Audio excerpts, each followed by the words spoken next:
Bonjour, bonjour, bienvenue sur le plateau de Batijournal TV.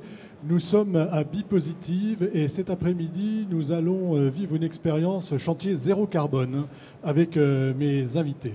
À ma droite, Monsieur Alban Thiebaud, bonjour. Bonjour. Vous êtes responsable qualité, sécurité, environnement chez JCP Entreprises. JCP Entreprises. Alors JCP Entreprises est une entreprise générale du bâtiment. On est spécialisé dans le ravalement et l'isolation de façades.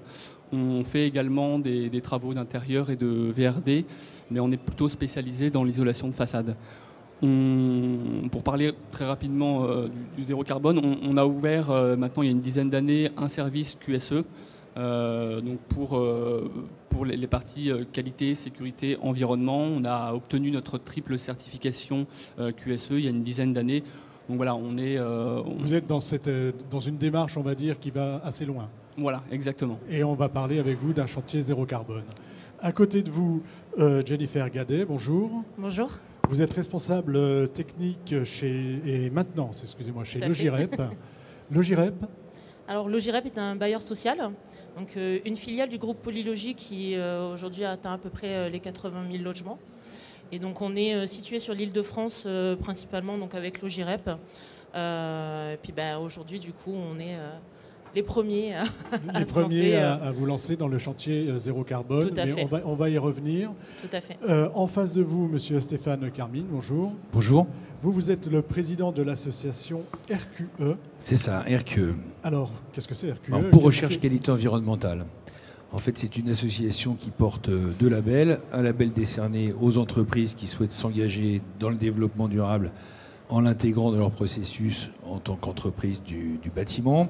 Et puis un deuxième label, qui est un label, lui, décerné pour des chantiers exceptionnels, comme celui dont on va parler, qui est le label Chantier Zéro Carbone, qui a été présenté à la COP21 en 2015, puisqu'il a été reconnu comme étant une solution permettant de réduire les émissions de gaz à effet de serre. Alors, l'association aujourd'hui, c'est combien d'adhérents, ça couvre quel champ et qui est-ce qui adhère à votre association et pourquoi? Alors c'est une association qui regroupe aujourd'hui 35 membres pour un chiffre d'affaires cumulé de 140 millions d'euros hors taxes. C'est quoi? C'est des entreprises du bâtiment ou c'est aussi des industriels? Alors justement, c'est un des rares groupements en France qui regroupe tous les acteurs de la chaîne de construction, maîtres d'œuvre, maîtres d'ouvrage, ingénierie, entreprises comme JCP, industriels, inventeurs, jusqu'à la gestion du bâtiment et à la déconstruction. Donc toute la chaîne, ça englobe toute la chaîne du bâtiment. C'est ça. Elle est née quand, cette association, et pourquoi? Alors le label est né il y a 12 ans maintenant.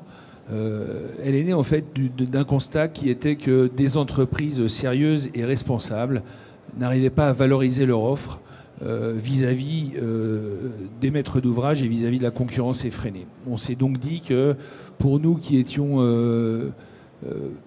très inquiets de la sécurité, du choix des produits, des maladies professionnelles, aussi la sinistralité, la qualité sur nos chantiers, il fallait qu'on ait quelque chose pour le valoriser. Et on a eu l'idée de créer ce label RQE qui regroupe en fait les piliers du développement durable adaptés aux entreprises de bâtiment. Qu'est-ce qu'on trouve dans ce label?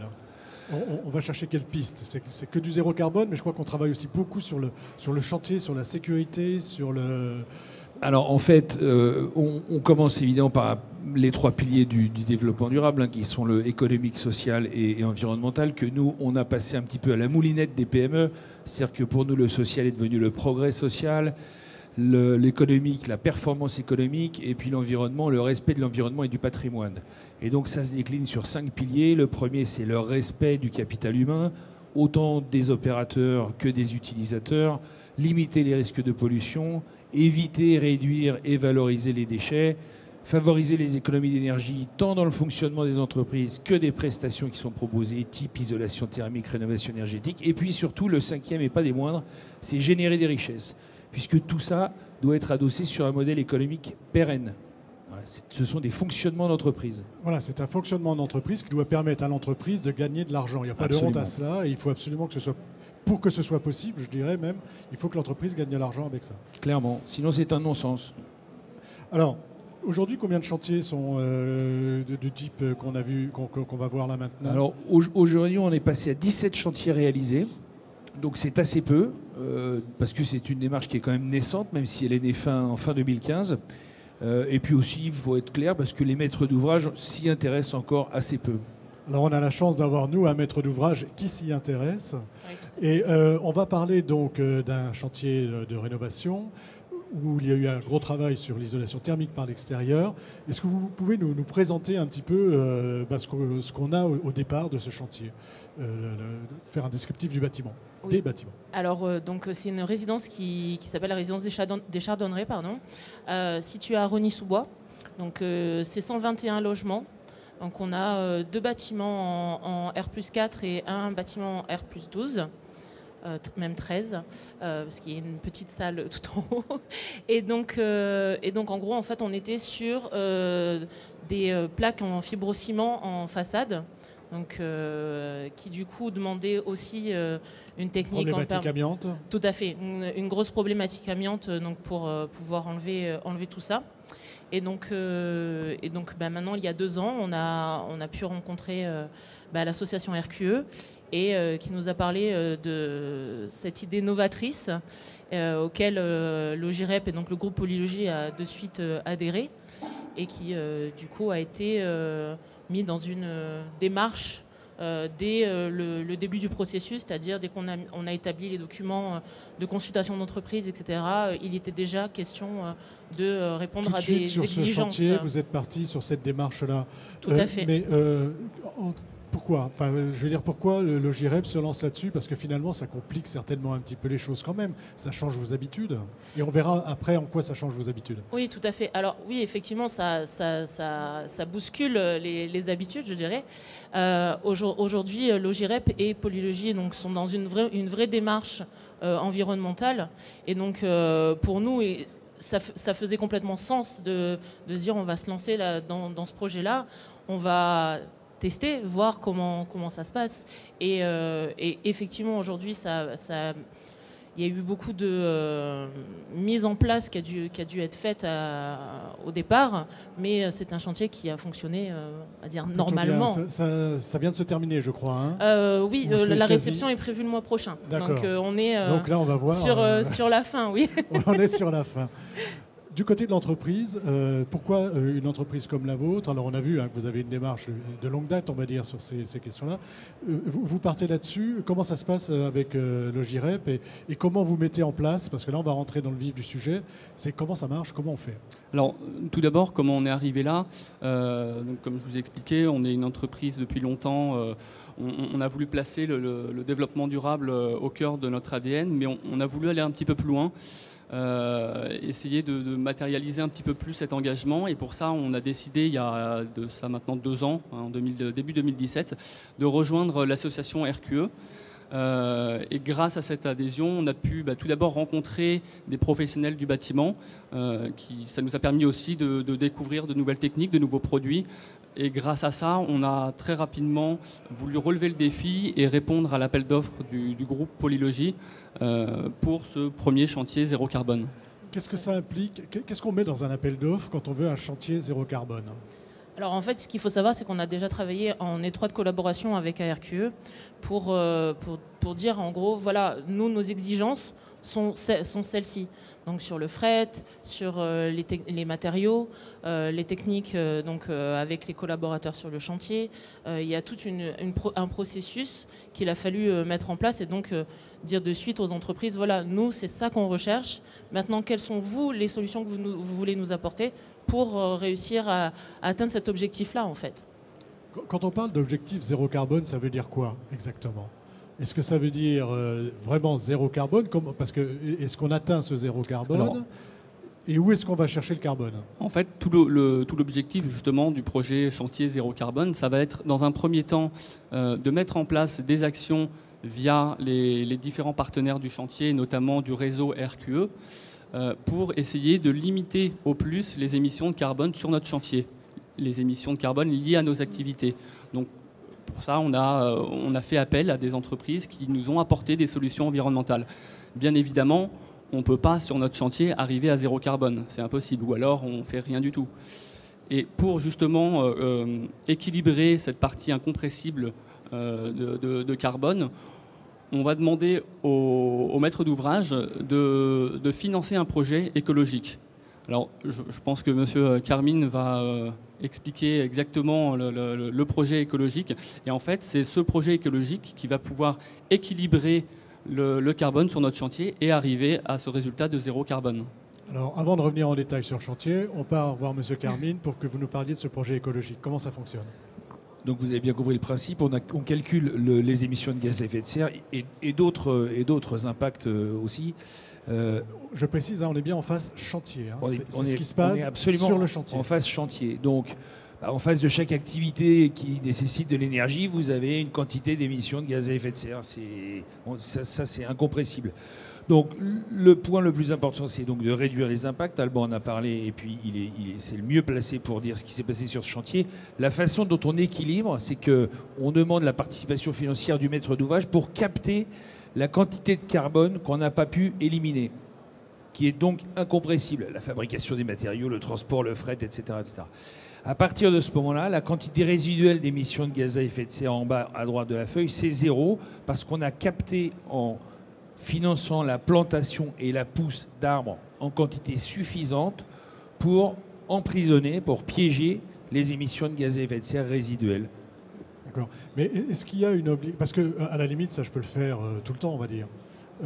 D'aller planter des arbres par rapport à mon chantier. Vous voyez ce que je veux dire ? Sans faire d'efforts moi-même pour limiter mes émissions. Et comment ça se passe ? Est-ce que dans votre label, vous imposez des seuils à atteindre ? Alors, on n'impose pas de seuil. C'est un calcul qui a été fait avec Carbone 4, qui est l'opérateur historique du bilan carbone pour l'ADEME. Donc, on sait quelle est la quantité théorique en fonction des activités développées sur le chantier. On sait quel est le poids carbone du chantier. À partir de là, comme on sait quelle est la capacité pour un pied à capter du carbone, l'addition ou la soustraction n'est pas très compliquée à faire. Le seul sujet, c'est que ce poids économique soit supportable pour le maître d'ouvrage. Ce qui ne serait pas le cas si on décidait de planter Place Bellecour ou même à Rody-sous-Bois. C'est pour ça que ce projet écologique, il est porté par un pays où le foncier est moins cher, qui s'appelle Madagascar, qui nous permet donc de garantir la quantité de pieds suffisante pour capter les émissions de gaz à effet de serre. Alors on va aller voir quand même maintenant comment se passe sur le chantier tout ce qu'on peut enlever, on va dire, en carbone.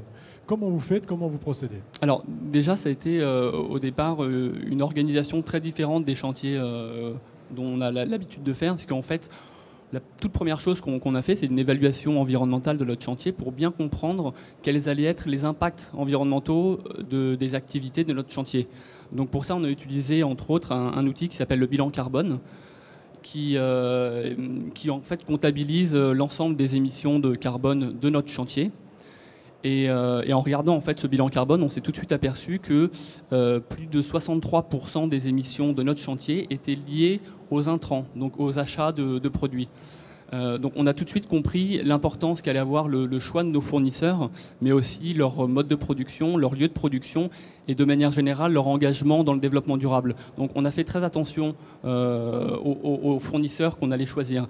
Et d'ailleurs on a choisi un fournisseur qui est membre de l'association RQE pour tout ce qui est produits de peinture et d'enduit, qui est l'entreprise Jeffco CEDAP, et qui nous a permis de changer en fait la chaîne d'approvisionnement des produits sur notre chantier. Ça veut dire que vous lui avez demandé quoi très concrètement ? Vous lui avez demandé de faire différemment d'habitude, mais en quoi c'est différent ? Alors nous on lui a demandé de trouver des solutions environnementales. Et lui est venu avec ses solutions, et notamment il nous a expliqué que pour ce chantier, il allait pouvoir donc changer le mode d'approvisionnement, faire en sorte que les produits qui sont fabriqués dans le sud de la France puissent arriver sur notre chantier sans passer par les circuits intermédiaires classiques. Donc en fait, notre produit va arriver directement sur notre chantier en parcourant 450 km de moins que si on avait choisi un approvisionnement classique. Donc ça a été de l'organisation en amont du chantier, évidemment. Mais voilà, vous vous rendez bien compte qu'un produit qui parcourt 450 km de moins en arrivant sur le chantier, ça va impacter directement notre bilan carbone. Sur un chantier comme ça, combien d'allers-retours ? Comment vous avez calculé l'économie? Comment Il y a à peu près une vingtaine d'approvisionnements pendant la durée du chantier. Oui. Donc évidemment, à chaque fois, c'est 450 km de moins parcourus. Donc on va forcément limiter le bilan carbone de notre chantier. Voilà, simplement par cette opération. Mais ça, c'était une des solutions apportées par ce fournisseur. Voilà. Sur ce point-là, c'était quelque chose d'important pour vous de pouvoir limiter l'impact des intrants et en tout cas du transport produit? C'était quelque chose de demandé?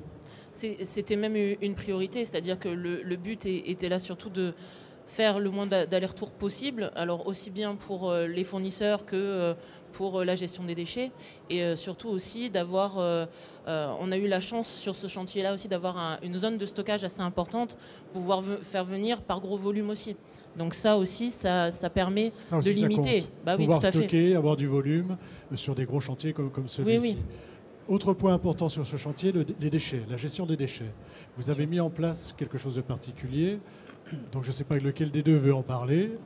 Je veux bien en parler. Alors en fait, c'est là aussi par rapport à un fournisseur qui est le fournisseur de panneaux d'isolation, l'entreprise Knauf. Et donc pareil, on lui a demandé d'apporter une solution environnementale. Et en fait, on a eu une réflexion. On a remarqué que sur les chantiers d'isolation, nos bennes étaient remplies en grande partie des chutes de polystyrène. Et on s'est posé la question, on s'est dit que finalement la meilleure façon de gérer ces déchets d'isolants, c'était de ne pas en avoir du tout. Et pour ça, on a signé au démarrage du chantier une charte de recyclage qui nous a engagé, nous, JCP et le fournisseur, Knauf, à recycler 100% de ces chutes de polystyrène. Donc concrètement, comment ça se passe? On récupère toutes les chutes de polystyrène du chantier dans des grands sacs plastiques, on va les stocker sur place. On a délimité, donc là aussi, grâce à Logirep qui nous a mis en place une grande... Parce que tout ça, ça demande de la place que vous n'avez pas forcément habituellement sur les chantiers. Bien sûr, et c'est pour ça, heureusement, Logirep nous a tout de suite dit, on va trouver une solution.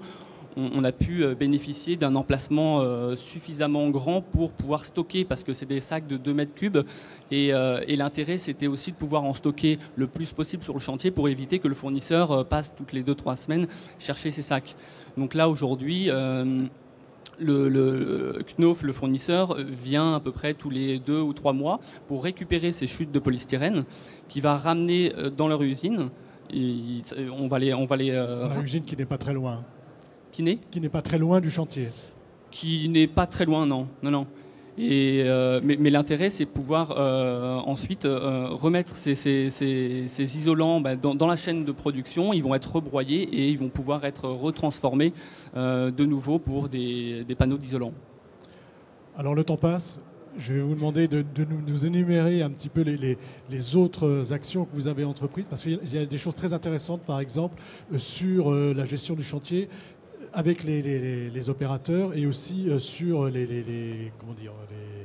excusez-moi, j'ai perdu le mot. Je vais dire cabanes de chantier, mais c'est pas des cabanes. Les bases vies, merci.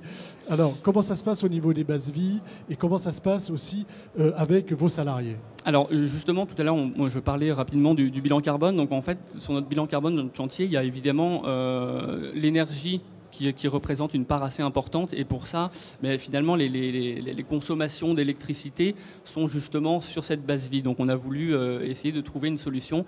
Et on a trouvé là aussi un partenaire de l'association RQE qui nous a mis en place des bases vie équipées de panneaux solaires. Donc en fait, on a sur le toit de la base vie un panneau solaire qui va permettre d'alimenter tout l'éclairage, qui est un éclairage LED basse consommation, et la pompe à eau électrique. Donc en fait, c'est des bases vie totalement autonomes. Il y a l'aspect base vie, donc autonome. Il y a l'aspect aussi nettoyage du matériel. Oui, tout à fait. Importante. On a fait le choix d'investir sur une machine de nettoyage des outils de peinture. Donc pour nettoyer tout ce qui est pinceau, rouleau ou même les taloches. Et tout l'intérêt de cette machine écologique, c'est qu'elle va fonctionner en circuit fermé. C'est-à-dire qu'au départ, on va mettre une certaine quantité d'eau mélangée avec un agrosolvant. Et en fait, on ne va plus du tout rajouter d'eau ensuite. Donc on va pouvoir nettoyer nos outils. Le mélange de cette solution avec les bouts de peinture va passer une première étape de décantation, puis de filtration. On va récupérer notre solution propre. Et de l'autre côté, on va récupérer nos bouts de peinture qui seront en plus facilement envoyés sur les filières de traitement. Pour être retraités. Voilà. Donc on ne va pas utiliser d'eau pour nettoyer nos matériaux de peinture. Bon, il faut savoir quand même que pour, par exemple, un rouleau, un opérateur va utiliser en moyenne 15 litres d'eau pour nettoyer un rouleau au robinet.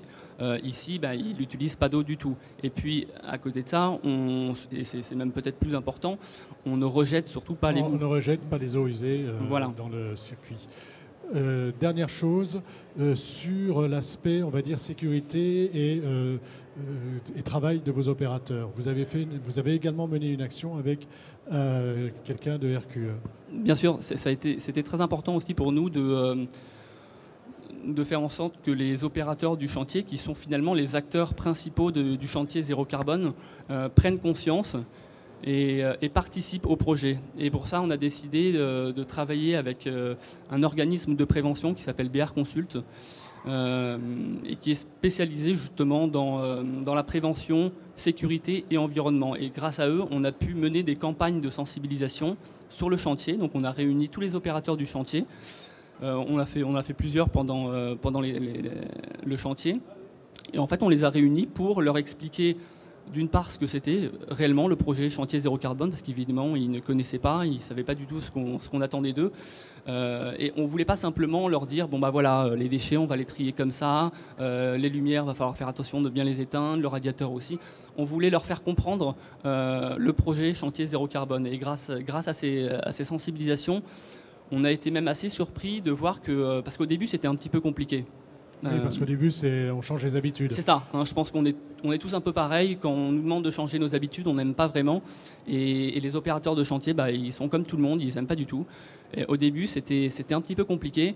Et finalement, aujourd'hui, moi-même, quand je me rends sur le chantier, et j'y suis allé encore la semaine dernière, je m'aperçois aujourd'hui, ils sont tous très fiers de participer à ce projet. Et quand j'arrive, ils viennent me montrer ce qu'ils ont mis en place, comment ils respectent ce qu'on leur a expliqué. Ils sont vraiment très fiers. Et pour nous, je crois que c'est aussi une fierté d'avoir pu les amener avec vous. Alors, oui. On arrive un petit peu au terme de notre échange. On a même déjà un peu débordé. Et c'est un chantier très riche, c'est très intéressant. Et vraiment, on voit que vous avez mis en place des choses très différentes et que vous avez vraiment travaillé assez loin. Le maître d'ouvrage est-il satisfait et est-ce qu'il va recommencer ? Alors aujourd'hui, le bilan est plus que satisfaisant puisqu'on s'est rendu compte que ça ne coûtait pas plus cher de faire un chantier zéro carbone. Parce qu'en plus, ça ne coûte pas plus cher. Non, ça ne coûte pas plus cher. Donc déjà, on va dire économiquement parlant, c'est une vraie satisfaction. Ensuite, c'est vrai qu'avec le maître d'œuvre, donc Alain Saragoussi, on a été très dynamique, on va dire, sur ce chantier-là et on voulait que les choses se fassent bien. Et aujourd'hui, j'ai envie de dire que c'est chose faite. On est à quelques jours de la fin du chantier. Et oui, le groupe Polylogie et donc Logirep, on est en réflexion du coup à venir standardiser la chose. Parce qu'aujourd'hui, ce qui est important à savoir, c'est que c'est pas un seul chantier qui va faire la différence, c'est la pluralité. Donc je pense, à mon sens, et dans un rêve utopique, que tout le monde puisse arriver à ce chantier. Et aujourd'hui, vous lancez en fait. Oui. Là, la suite de cette première expérience. Là, pour tout vous dire, on est en train de réfléchir donc avec le groupe et donc avec le responsable de la politique technique de Logirep, de voir comment on peut maintenant standardiser la chose. Et je pense que c'est ça qui est important. Et voilà, après lancer, il faut arrêter l'expérimentation. Aujourd'hui, l'urgence, elle est de passer à. L'expérimentation a été faite. Voilà, l'expérimentation a été faite. Et bonne. Et l'urgence, c'est d'aller jusqu'au bout. Tout à fait. Et de faire tous les chantiers comme ceci. C'est l'idéal. Une toute petite conclusion, parce que vous êtes très bavard, vous avez fait un petit bilan, combien vous avez économisé de carbone, vous savez à peu près où vous en êtes ? Alors, on n'a pas fait un bilan chiffré. Nous, ce qu'on retient, si on doit faire un bilan, c'est évidemment que du positif. c'est le fait, comme je vous l'ai dit, que nos opérateurs, on ait réussi à faire prendre conscience à nos opérateurs, mais je pense aussi à toute la filière de ce chantier. On a eu cette volonté de rénover autrement, et je crois que c'est ce qu'on va tous retenir de ce projet. Et vous avez le mot de la fin, Monsieur Carmine, sur cette expérience-là. Est-ce que pour vous, elle est exemplaire et est-ce qu'elle est apparemment reproductible? Donc c'est plutôt une bonne nouvelle. Oui, elle est tout à fait reproductible. Elle est exemplaire parce que ce sont des hommes et des femmes qui ont essayé de faire changer les choses, qui se sont retroussés les manches, qui ont les leviers à portée de main, qui décident de les actionner. C'est une œuvre collective. Alban vous a expliqué qu'il fallait l'accord du maître d'ouvrage pour une place de parking, que techniquement le maître d'œuvre doit être d'accord, que l'applicateur il est comme si, que le compagnon. Donc c'est une chaîne de valeur. Et au bout du compte, tout le monde se trouve grandi, et à chaque chantier, on grandit toujours un petit peu plus. Et ce qui est formidable, c'est qu'on a des innovations techniques et surtout une nouvelle organisation de chantier qui se met en place. Et aujourd'hui, on nous réclame, quand est-ce qu'on fait le prochain, quand est-ce qu'on fait le prochain. Donc vive les prochains chantiers. Et donc c'est un projet que vous pouvez retrouver dans le numéro de Planète Bâtiment de ce mois-ci, dans une des pages spéciales consacrées à Rosny-sous-Bois. Et donc on y retrouve le chantier Logirep. Merci d'être venu nous parler de ce chantier. Merci pour votre invitation. D'avoir fait le déplacement. Ça m'a fait très plaisir de vous avoir autour de cette table. C'est donc une émission à retrouver sur notre site internet, Batijournal TV, et sur le site de notre partenaire, le Salon Bipositive. Merci à vous.